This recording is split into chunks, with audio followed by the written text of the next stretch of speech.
Hello all வணக்கம் welcome back to Naga two hands. So ஜப்பானிய மொழியோட எழுத்து வடிவங்கள் வந்து பார்த்துக்கிட்டு இருக்கோம். அதிலும் குறிப்பாக ஹிரகானா எழுத்து வடிவங்கள் 5 பார்த்துட்டு இருக்கோம். இதன் தொடர்ச்சியாக இந்த வீடியோவில் வந்து யா வரிசை வந்து பார்க்க போகிறோம். இந்த யா வரிசையை பொறுத்த வரைக்கும் யா, யூ, யோ அப்படின்ற வெறும் 3 எழுத்துக்கள் தான் இருக்குது. இதுக்கு முன்னாடி நம்ம பார்த்த எந்த போயின், ஷீயின் வரிசையாக இருக்கட்டும் 5 எழுத்துக்களாக பார்த்துக்கிட்டு வருவோம். ஸோ அதில் முதலாவதாக வெறும் 3 எழுத்துக்கள் அல்லது வந்து ஓசை இருக்கிற ஒரு வரிசை அப்படின்னா அது வந்து இந்த யா வரிசை தான். ஸோ அதில் ஏன் வந்து அந்த 2 எழுத்துக்கள் வந்து விடுபட்டு இருக்குது, அது வந்து ஜப்பானிய மொழியிலே இருக்கிற வேறு எந்த உச்சரிப்பு அல்லது வந்து எழுத்து வந்து இதோட உச்சரிப்பை வந்து ரீப்ளேஸ் பண்ணுது அப்படின்ற ஃபுல் டீட்டெயில்ஸ் வந்து இந்த வீடியோவில் பார்க்கலாம். So let's start.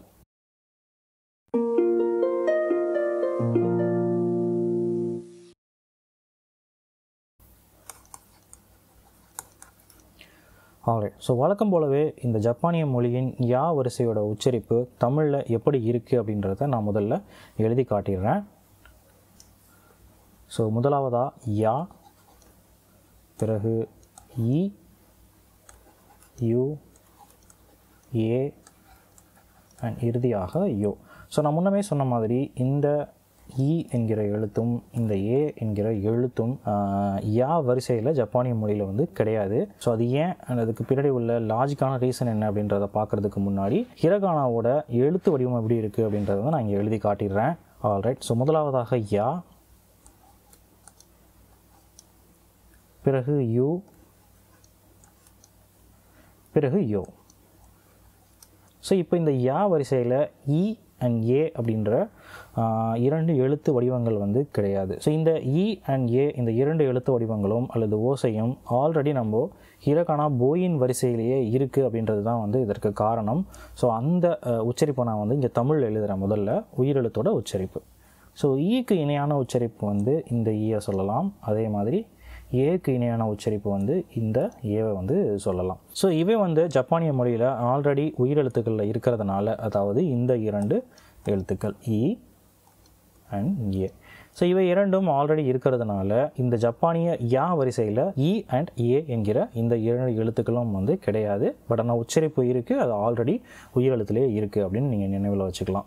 ஸோ இதே விஷயம் வந்து தமிழ் மொழிக்கும் பொருந்தும். டிஃப்ரென்ஸ் என்னென்னா, தமிழ் மொழியில் தனியாக வந்து நம்ம அந்த எழுத்தை வந்து வச்சுருக்கோம் இன்னமும். உதாரணத்துக்கு சொல்ல போனோம் அப்படின்னா, நம்ம வந்து ஒரு வார்த்தை எழுதுகிறேன், பயிற்சி எடுத்துக்கலாம். ஸோ பயிற்சி அப்படின்ற வார்த்தையை வந்து நம்ம இப்படியும் எழுதலாம்.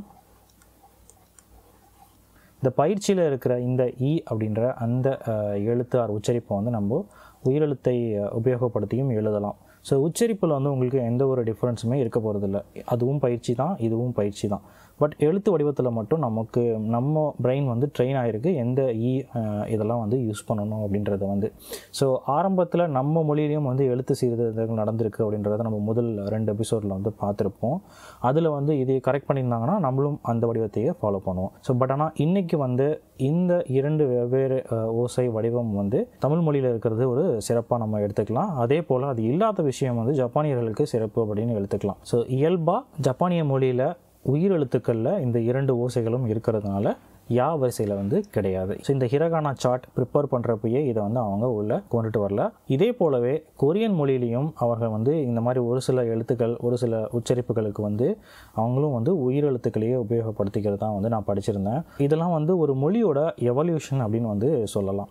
ஸோ ஒரு மொழி அப்படின்றது எப்போதுமே வந்து ஓசை, உச்சரிப்பு அவைகள் ஆரம்பித்து தான் அடுத்ததாக எழுத்து வடிவத்தை வந்து அடையுது. ஸோ அந்த மாதிரி ஜப்பானிய மொழிக்கும் தமிழ் மொழிக்கும் ஆதி வந்து ஒன்று அப்படின்னு இல்லைனாலுமே வந்து ஓசைகள் வந்து 2 மொழிக்குமே வந்து ஆரம்பத்தில் கிட்டத்தட்ட இணையான ஓசைகள் வந்து இருந்திருக்கு. ஸோ காலப்போக்கில் வந்து 2 மொழிகளுமே வந்து வளர்ந்த விதம் இதெல்லாம் வந்து டிஃப்ரெண்ட்டாக இருக்கிறதுனால நமக்கு இந்த டிஃப்ரென்சஸ்லாம் வந்து நம்ம மீட் பண்ணுறோம். ஸோ இந்த மாதிரி இன்னும் நிறைய டிஃப்ரென்சஸ், நிறைய யூனிக்கான விஷயங்கள் வந்து இந்த 2 மொழிக்குமே இருக்குது. அதையெல்லாம் வந்து அடுத்தடுத்து நம்ம பார்க்கலாம். ஸோ அடுத்ததாக இந்த ஜப்பானிய யா வரிசையோட தட்டச்சு வடிவம் எப்படி இருக்குது அப்படின்றதையும் வந்து நான் தட்டச்சு பண்ணி காட்டிடுறேன். ஸோ முதலாவதாக யா, இரண்டாவதாக யூ, மூன்றாவதாக யோ. ஸோ அவ்வளவுதான். இந்த 3 எழுத்துக்கள் தான் ஜப்பானிய மொழியோட யா வரிசையில் வந்து இருக்குது. ஸோ இந்த எழுத்து வடிவங்களை எப்படி வந்து எளிமையாக நினைவில் வச்சுக்கிறது அப்படின்றத பார்க்குறதுக்கு முன்னாடி நான் ஒரு முறை இந்த ஹிரகானா சார்ட்டில் நம்ம இது வரைக்கும் என்ன கற்றுக்கிட்டோம் அப்படின்றத வரிசையாக நான் எழுதியும் காட்டுறேன். அதன் மூலமாக ஒரு சின்ன விஷயம் வந்து உங்கள் கூட பகிர்ந்துக்கணும்னு நினைக்கிறேன். அதாவது இந்த ஷீயின் எழுத்து வடிவங்களோட வரிசையை எப்படி வந்து நம்ம ஞாபகம் வச்சுக்கிறது அப்படின்றதுக்கு வந்து ஒரு சின்ன உதாரணம் வந்து நான் சொல்கிறேன். நான் முதல்ல எழுதி காட்டுறேன் இது வரைக்கும் நம்ம என்ன படித்தோம் அப்படின்றத.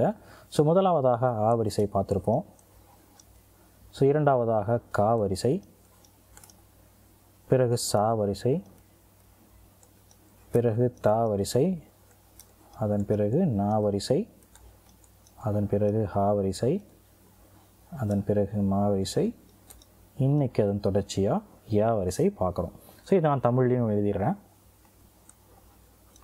ஆ, கா, ச, த, ந, ஹ, ம, ய.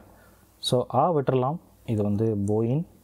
அடுத்து இருக்கிற இந்த கா, ச, த, ந வந்து நம்ம வரிசையாக நினைவில் வச்சுக்கிறதுல எந்த ஒரு குழப்பமும் வந்து இருக்காது. ஸோ இந்த ஹா, மா, யா மட்டும் எனக்கு ரொம்பவே குழப்பமாக இருந்து எது வந்து முதல்ல வரும், எது பின்னாடி வரும், மா முதல்ல வருமா, யா முதல்ல வருமா, ஹா வருமா அப்படின்றதெல்லாம் வந்து கொஞ்சம் குழப்பங்கள் இருந்துச்சு. ஸோ அதுக்கு ஒரு எளிமையான சொல்யூஷன் கொடுக்குறேன். அது என்ன அப்படின்னா, இந்த 3 எழுத்துக்களையுமே எடுத்துக்கலாம். ஸோ நான் கீழிருந்து வரிசையாக எழுதுகிறேன். யா, மா, ஹா. ஸோ ஆங்கிலத்தில் எழுதும்போது யா, மா, ஹா. So Yamaha. ஸோ யமஹான்றது நமக்கெல்லாம் வந்து ரொம்பவும் தெரிஞ்ச ஒரு ஆட்டோமொபைல் மேனுஃபேக்சரர். ஸோ அந்த பேரை ஞாபகப்படுத்தி நீங்கள் இந்த வரிசையை கடைசியிலிருந்து முதலாவதாக வர்றதை நீங்கள் ஞாபகம் வச்சுக்கலாம். யா, மா, ஹா மாதிரி ஹா, மா, யா அப்படின்றத நீங்கள் ஞாபகம் வச்சுக்கலாம். ஸோ வரிசையை நான் மறுபடியும் சொல்கிறேன். ஆ, கா, சா, த, ந, ஹ, ம, ய. ஸோ இவ்வளோ தான். இந்த முறையில் நீங்கள் ஞாபகப்படுத்தி கொள்ளுங்கள். ஸோ உங்களுக்கும் கண்டிப்பாக இது வந்து ஹெல்ப்ஃபுல்லாக இருக்கும். ஸோ இதன் பிறகு வந்து 2 வரிகள் தான் இருக்குது. இந்த யாவை தொடர்ந்து ரா அப்படின்ற ஒரு வரிசை இருக்குது. அதன் பிறகு வா அப்படின்ற ஒரு வரிசை இருக்குது. அதன் பிறகு இன் அப்படின்ற ஒரு ஸ்பெஷல் கேரக்டர் வந்து இருக்குது. ஸோ இன்னும் வந்து 2 லெசனில் இந்த ஹிரகானா மொத்த வடிவத்தையும் வந்து நம்ம கற்றுக்கிட்டு முடிச்சிடலாம். ஸோ அடுத்ததாக வந்து இந்த யா வரிசை ஹிரகானா சார்ட்டில் எப்படி இருக்குன்றதும் உங்களுக்கு காட்டிடுறேன். ஆல்ரைட், நம்ம முன்னமே பார்த்த மாதிரி ஆ என்கிற போயின் வரிசை இருக்குது. அதன் தொடர்ச்சியாக ஷீன், கா, சா, த, ந, ஹ, ம, ய. ஸோ யா என்கிற வரிசையில் மட்டும் இ, ஏ என்கிற அந்த 2 உச்சரிப்புக்குமான எழுத்து வடிவங்கள் கிடையாது. ஏன்னா போயினில் இருக்கிற அந்த இ அண்ட் இந்த ஏவே வந்து இதை ரீப்ளேஸ் பண்ணிடும். ஸோ இங்கே இருக்கிறது வெறும் 3 எழுத்துக்கள், யா, யு, யோ, அவ்வளோதான். ஸோ இப்போ நம்ம இந்த யா, யு, யோ எழுத்து வடிவங்களை எப்படி எளிமையாக நினைவில் வச்சுக்கிறதுன்றதை நம்ம பார்க்கலாம். ஸோ முன்னர் சொன்ன மாதிரியே இந்த யா, யு, யோ வரிசையும் வந்து ஒரு பிக்சரைஸ் பண்ணி ஒரு ஓவியத்தை நினைவில் வச்சு நம்ம இதை நினைவில் வச்சுக்கிற மாதிரிலாம் வந்து எனக்கு எதுவும் தோணலை. ஸோ அதனால் தமிழ் மொழியோட யா, யு இதை எடுத்தே வந்து நான் உங்களுக்கு சொல்கிறேன். யோ வந்து ஆங்கிலத்திலேருந்து எப்படி நினைவில் வச்சுக்கிறது அப்படின்றது வந்து பார்க்கலாம். ஸோ நான் தமிழில் முதல்ல இங்கே யாவை வந்து எழுதிடுறேன். யா, யூவையும் இப்போ எழுதி வச்சிடுறேன். ஒன்று ஒன்றா நம்ம பார்க்கலாம். ஸோ முதல்ல வந்து யா. ஸோ யா அப்படின்றதுக்கு வந்து நான் எழுத்து வடிவம் எப்படி நினைவில் வச்சுருந்தேன் அப்படின்னா, தமிழ் மொழியோட யாவில் கீழே இருக்கிற அந்த அடி பகுதியிலிருந்து ஒரு வளைவான ஒரு கோடு போட்டுட்டு இந்த யாவோட எண்டுக்கு ஒரு சின்ன ஸ்ட்ரோக் அண்ட் தென் ஒரு நீளமான ஒரு கோடு. ஸோ இதன் மூலமாக வந்து யா என்கிற வடிவத்தை வந்து நான் எளிமையான நினைவில் வச்சுக்கிட்டேன். அதை தொடர்ச்சியாக வந்து யூ. ஸோ யூவுக்கும் நான் வந்து இந்த நடுவில் இருக்கிறதுலேருந்து ஒரு வளைவான கோடு கொடுத்துட்டு மேலிருந்து இந்த கோடுக்கு ஒரு நீளமான கோடு கொடுக்குறேன். ஸோ அடுத்ததாக வந்து யோ. ஸோ யோவுக்கு வந்து ஆங்கிலத்தில் எழுதி காட்டுறேன். அதாவது ஒய் பிறகு வந்து ஓ, மீனிங் யோ. ஸோ இதிலிருந்து நம்ம ஜப்பானிய யோவை வந்து எளிமையாக வந்து நினைவில் கொண்டு வர முடியும். அவ்வளவுதான். ஸோ இந்த மாதிரி சிம்பிளான வரி வடிவம் தான் இந்த யா, யூ, யோ அப்படின்றது. ஸோ நான் இன்னொரு முறை இங்கே சின்னதாக எழுதி காட்டுறேன் 3 எழுத்துக்களையும். முதலாவதாக யா, பிறகு யூ, பிறகு யோ. ஸோ இவ்வளோ தான். அடுத்ததாக வந்து ஸ்ட்ரோக் ஆர்டர் நம்ம வந்து பார்க்கலாம். ஸோ ஸ்ட்ரோக் ஆர்டரை இங்கே பேஸ்ட் பண்ணிவிட்டு அதை எழுதியும் வந்து நம்ம பார்க்கலாம். ஆல்ரைட். ஸோ இன்றைக்கி நம்ம கற்றுக்கிட்ட இந்த 3 எழுத்துக்களுக்கான ஸ்ட்ரோக் ஆர்டரை நான் இங்கே பேஸ்ட் பண்ணியிருக்கேன்.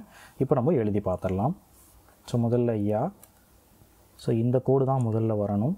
பிறகு மேலிருந்து ஒரு சின்ன ஸ்ட்ரோக் அண்ட் தென் மேலிருந்து ஒரு கோடு. ஸோ அதன் பிறகு யூ.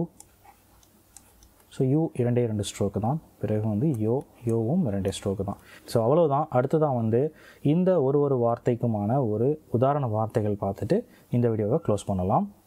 ஸோ இதில் முதலாவதாக யா அப்படின்ற எழுத்து, அதுக்கு வந்து எஸ்ஐ அப்படின்ற ஒரு வார்த்தை வந்து கொடுத்துருக்கேன். ஸோ எஸ்ஐ அப்படின்னா வந்து காய்கறிகள் அப்படின்னு வந்து அர்த்தம். ஸோ இன்னொரு விஷயம் என்னென்னா, ஜப்பானிய மொழியில் வந்து ப்ளூரல் அப்படின்றது வந்து ஒன்றும் கிடையாது. காய்கறி அப்படின்னாலே வந்து அது மொத்தமாக தான் குறிக்கும். ஸோ எஸ்ஐ அப்படின்றது காய்கறி அல்லது காய்கறிகள். ஸோ அடுத்ததாக வந்து யூ அப்படின்ற எழுத்து, அந்த யூக்கு வந்து யுமே அப்படின்ற ஒரு வார்த்தை கொடுத்துருக்கேன். ஸோ யுமே அப்படின்னா வந்து கனவு அப்படின்ற வந்து மீனிங்கில் இருக்குது. ஸோ அடுத்ததாக வந்து யோ என்கிற எழுத்து. யோ அப்படின்றதுக்கு வந்து யோய் அப்படின்ற ஒரு வார்த்தையை வந்து கொடுத்துருக்கேன். ஸோ யோய் அப்படின்னா வந்து நல்ல அல்லது வந்து நல்லது அப்படின்ற ஒரு அர்த்தத்தை வந்து குறிக்கும். ரொம்பவே சிம்பிளான வார்த்தைகள் தான் இவை மூணும். ஸோ இந்த மாதிரி நீங்களும் வந்து நிறைய வார்த்தைகளை வந்து தேடி தேடி படிங்க.